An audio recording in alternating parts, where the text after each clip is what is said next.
apakah dari Bapak yang di legislatif di parlemen bisa memperjuangkan aspirasi dari akademik yang ingin agar sistem Scopus itu dihilangkan. Indonesia punya sistem sendiri seperti Scopus gitu Pak. Scopus itu apa? Ya untuk penguploadan jurnal ilmiah itu Pak. Ya agar ya kan selama ini kan indeksnya harus mengikuti apa kata luar negeri dan apa ya mungkin kita pun media online pun sama, kita kan hari ini dijajah Google. Ya, betul. Ya semoga mungkin yang kemarin di Hari Pers sedang menggodok publisher right juga kan, mungkin harapan kami Indonesia punya mesin browser sendiri. Ya sama halnya mungkin seperti Scopus. Ya untuk ilmiah akademik pun Indonesia punya jurnal yang menjadi rujukan internasional punya gitu kan? Iya Pak. Jadi semacam standarisasi yang iya, memungkinkan dunia intelektual, dunia akademik di Indonesia levelnya menjadi diakui di kelas dunia. iya, Pak. Tentu ini kan bukan pekerjaan gampang. Ini kan pekerjaan yang harus terus-menerus kita lakukan. Dalam kata lain, itu kan banyak variabel yang harus kita perhitungkan. Satu, produktivitasnya sendiri. Ada produktivitas karya akademik, karya ilmiah, istilahnya naskah-naskah akademiknya, naskah intelektualnya, itu kan juga menjadi bagian penting. Sehingga kita harus bertanya, sebetulnya realitanya, produk-produk intelektual yang kita miliki dari berbagai macam kampus atau intelektual pribadi itu seberapa banyak sih? Berapa banyak sih akademisi kita misalnya yang punya produktivitas menulis buku? Ya kita bisa cek sama-sama. Atau yang menulis secara rutin di jurnal-jurnal yang level internasional, itu kan bisa kita cek. Nah ini saja itu mungkin bukan pekerjaan atau PR yang ringan. Meskipun akademisi, belum tentu tradisi menulis juga menjadi tradisi yang hebat di antara semua dosen atau di semua akademisi. Dari 1000 dosen misalnya, berapa sih yang betul-betul produktif sebagai penulis? Mau saya begini, identitasnya dosen plus dia penulis. Tapi kan memang kalau sudah jadi dosen ada kewajiban untuk melakukan riset setiap tahunnya Pak. Ya, itu riset sebagai kewajiban, maka kalau riset sebagai kewajiban, maka dia menjadi sangat rigid, target tahunannya menjadi kelihatan. Beda kalau menulis dan riset sebagai hobi. Nah iya, ya terkadang kan yang dosen, saya nggak tahu sih, nggak tahu benar enggaknya, hanya dugaan mungkin hanya menunggu ada hibah. Artinya kita sendiri standar akademik, standar intelektualnya, standar karya-karya ilmiahnya harus naik level dan menjadi rujukan internasional. Ya syukur kalau kita punya standarisasi kayak tadi Scopus itu luar biasa. Ini kan sama kayak tadi pertanyaan Anda Google. Iya, Pak. Ya hari ini untuk bisa punya Google sendiri dalam tanda kutip itu kan bukan perjuangan ringan. Hari ini Cina yang punya itu. Kalau Anda pergi ke Cina, Google nggak bisa masuk. Iya, pakai Bing. Karena dia punya browser sendiri. WhatsApp aja nggak bisa masuk. Dia punya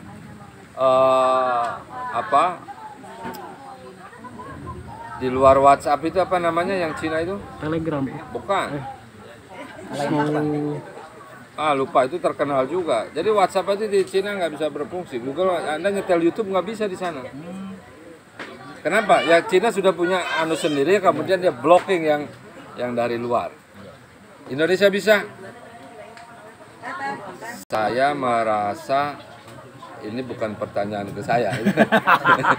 Ini pertanyaan ke para ahli. Barangkali mungkin kan dari Bapak dari parlemen bisa menampung aspirasi masyarakat ya untuk bisa mungkin digolkan lah Pak aspirasinya. Kalau pemerintah memberi masukan lah karena pemerintah membuat sistem ya mungkin untuk akademisi ada Scopus itu untuk yang jadi kita tidak, karena kan banyak akademisi ngeluh untuk masuk Scopus kan ternyata dikomersilkan juga, sekarang harus bayar berapa ribu dolar jadi malah kompetitifnya hilang Pak. Kadang karya yang bagus tidak, mungkin indeksnya hanya Q3, yang Q1 malah dia yang berbayar gitu Pak. Jadi kan mungkin kalau Indonesia punya sendiri, jadi kan dan mungkin kualifikasinya pun ada kriteria khusus yang ditentukan oleh pendidikan di Indonesia gitu Pak. Bukan pihak luar yang menentukan. Iya Pak. Termasuk kita media online pun kan hari ini karena kita kan ya ada juga selain dari direct konvensional kan online kan ada native dari Google, dari apa itu Pak ya, dan itu kalau Dewan Pers bilang itu Indonesia harus punya mesin seperti Google, seperti Bapak utarakan tadi di Cina, karena ya selain bisa mendapat pemasukan kas untuk negara, dan kita pun dipangkasnya tidak besar karena yang didapat perusahaan-perusahaan media itu kecil dari Google, itu hanya persentasenya nggak nyampe 20% atau apa. Mungkin kalau Indonesia punya sendiri kan malah saya yakin sebetulnya untuk kita negara. mampu mempunyai itu. Para ahli kita kan untuk soal itu juga cukup mumpuni. Jangankan itu, hacker Indonesia aja diakui di berbagai tempat. Banyak orang-orang ahli IT itu kan kerja di berbagai macam perusahaan. Mungkin seperti Ainun Najib dari NU kemarin Ya, yang itu dipanggil antara lain. Belangko Itu kan membuktikan bahwa kita ini banyak orang, belum yang di Amerika, belum yang di Cina, ya kan? Belum nama lain di luar Ainun yang di Singapura, belum yang di Eropa, itu luar biasa. Masalahnya kenapa mereka ada di sana? Itu simpel jawabannya. Di sini nggak ada kolam untuk dia berenang gitu kan? Ya kan, mungkin di sana kolamnya kan jauh lebih variatif, jauh lebih banyak, sehingga berenangnya lebih enak. Nah, memang ini tugas pemerintah. Kalau punya niat kuat saya kira bisa. Kenapa nggak bisa? Para ahli sudah punya teknologi, saya kira kita juga bisa menguasainya.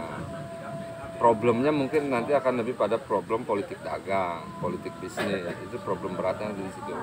Apakah Google dengan ikhlas, dengan rela akan membiarkan itu? Ya kita nggak tahu. Ya kan, seberapa kuat kita menahan serangan-serangan politik bisnis semacam itu kan kita juga nggak tahu. Sekarang hari ini saja misalnya jaringan Google diputus ke Indonesia, matilah kita, ya kan? Artinya Google nggak mau membiarkan networknya berkeliaran di Indonesia, mati juga gitu kan? Ya, yang memungkinkan daya inovasi itu terwujud. Nah, yang gini-gini kan banyak aspek-aspek berkaitan dengan politik kebijakan, politik internasional, hubungan dagang, hubungan bisnis, hubungan network dan seterusnya.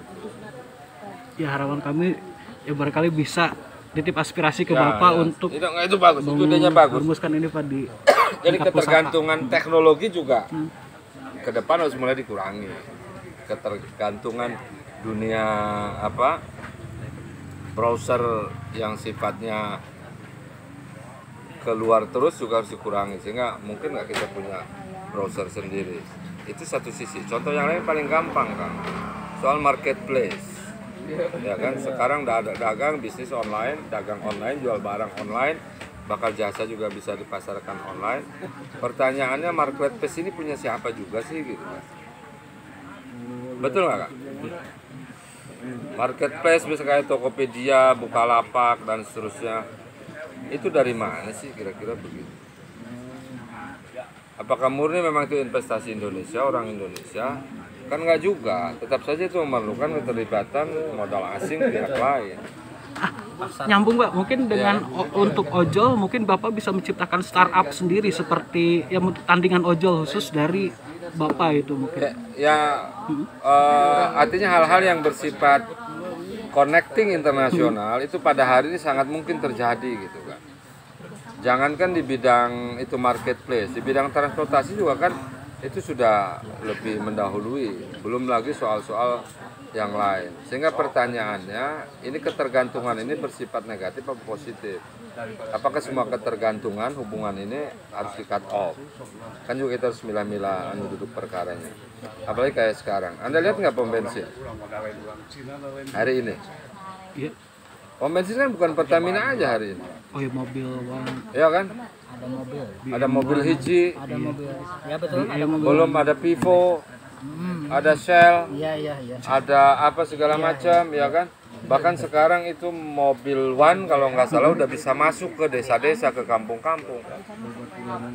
Nah, gimana kita mau mencegah itu kan? Kenapa sih nggak dikasih aja ke Pertamina monopolistik distribusi BBM gitu kan? Tapi ternyata pemerintah punya policy lain.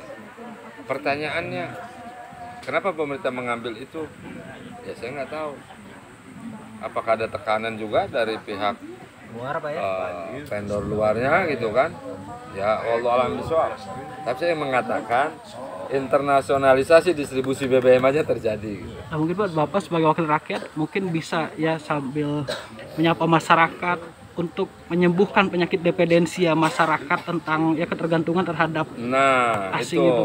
Itulah pentingnya kita membangun kapasitas diri, self capacity dari setiap individu orang, individu warga, individu bangsa, bahwa Anda itu bisa tumbuh tanpa harus memiliki ketergantungan negatif kepada pihak lain. Dan hari ini kan itu yang saya lakukan di banyak tempat, dengan seminar-seminar motivasi, training motivasi dengan teman-teman UMKM, teman-teman guru, teman-teman kiai muda, para mubalik muda, ustadz muda, para UMKM, petani. Itu saya lakukan di banyak tempat untuk membangun kesadaran diri bahwa kita bisa tumbuh dimulai dari diri sendiri. Dan alhamdulillah beberapa sudah mulai leading, sudah mulai jalan. Binaan-binaan UMKM di Kuningan sudah mulai, beberapa sudah mulai bergerak. Pak, satu lagi Pak, ya tentang tadi swastanisasi dan privatisasi asing Pak ya. Kalau menurut Bapak bagaimana kesinambungan keselarasan dengan ekonomi Pancasila Pak? Yang pertama gini, ekonomi Pancasila bukanlah ekonomi tertutup, bukan ekonomi yang menolak asing, apalagi menolak kerjasama dengan asing. Itu jelas tidak mungkin pada keadaan hari ini. Kenapa? Karena Cina saja yang dianggap negara tertutup, dulu istilahnya mengerikan, negara tirai bambu, itu kan berarti tertutup banget. Tetap pada akhirnya dia harus tunduk kepada komunikasi internasional, membuka pasar, kerjasama dunia, dan seterusnya. Dan bahkan investasi Cina itu sekarang ada di mana-mana. Nah, pertanyaannya adalah privatisasi dalam pengertian yang mengancam kedaulatan ekonomi nasional tentu harus dicegah. Jadi ada parameter, ada ukuran, ada standarisasi. Mana sih sebetulnya yang disebut investasi wajar dan mana yang campur tangan asing di dalam kehidupan lokal. Nah itu kan harus mulai dikritisi oleh semua pihak, ya kan? Dan itu kan bisa saja harus dikaji berdasarkan sektornya. Karena keadaan sektor ini belum tentu sama dengan sektor lain. Contoh misalnya, ini sawit-sawit itu punya siapa sih sebetulnya? Ya, kalau kita mau jujur, Banyak herannya Pak ya. ya kan? Ini PMDN atau PMA? Ini punya orang kita apa punya orang asing? Ya kan? Apakah sawit ini layak dimiliki oleh seluruhnya oleh pihak asing? Misalnya begitu. Ini satu contoh soal sektor itu. Kita naik sektor minyak. Ini sektor minyak ini gimana sih? Boleh nggak orang lain investasi asing menguasai distribusi minyaknya BBM di Indonesia? Atau ada pembatasan, ada restriksi, ada limitasi? Di sini boleh, ini nggak boleh. Jenis ini boleh, tapi jenis ini nggak boleh. Dulu itu kan selektif. Yang pihak asing hanya boleh menjual jenis BBM yang high oktannya tinggi, nggak boleh yang main oktannya di bawah. Hari ini Shell aja udah oktannya udah sama dengan Pertamina. Dari oktan 98, 92 sampai yang 90 itu juga punya. Dulu kan enggak, hanya dia sekarang lebih terbuka. Tapi kembali pertanyaannya, mana sih yang harus kita lindungi dan mana yang kita berikan kesempatan terbuka kepada pihak lain? Saya kira itu harus dikaji ulang karena hampir semua sekarang tidak ada sektor yang tidak ada campur tangan investasi asing hari ini. Nah Pak, saya hanya dugaan apakah mungkin ketika investasi bisa seenaknya sekarang itu terkait adanya kucuran hutang luar negeri, jadi syarat dari hutang itu. Ya nggak selalu begitu, karena kadang skema hutang kan dia punya jalur sendiri. Meskipun tentu saja kita tidak bisa menutup kemungkinan bahwa ada syarat. Syarat-syarat itulah yang apakah pemerintah menyetujui atau enggak. Kalau syarat itu sangat merugikan Indonesia, ya memang syaratnya ditolak. Tapi kalau syarat itu bisa masih dalam jangkauan yang kita masih mendapat keuntungan besar, ya itu syarat itu mungkin bisa diterima. Satu contoh misalnya, ketika kita memberikan bantuan, tentu kan ada syarat yang kita minta. Saya kasih bantuan kepada Anda, kan ada syarat yang saya minta. Nah sepanjang syarat itu menurut yang menghutang masih menguntungkan, tentu dia akan terima. Tapi kalau itu merugikan, ya mestinya ditolak. Di Indonesia juga saya kira harus menempuh melakukan hal itu. Pak, dari DPR RI pernah nggak meninterupsi suatu investasi yang proporsionalnya merugikan negara, lalu DPR RI mengajukan agar ada divestasi di sana. Saya karena nggak di bidang itu ya, saya nggak di bidang di bidang soal itu. Jadi perkembangan terakhirnya saya belum update. Perkembangan terakhirnya belum update. Kenapa? Karena itu ada di komisi yang berkaitan dengan sektor BUMN, ya kan, investasi, bahkan sektor pertambangan, perkebunan dan seterusnya. Itu mungkin update-nya ada di tempat itu. Tapi saya ingin mengatakan kira-kira begini.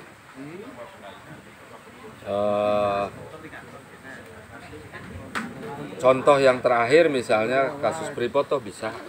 Ya, Freeport divestasi hingga Ya, 60%. betul nggak? Ya. Freeport, Tapi itu menjelang bahan tambangnya habis, Pak.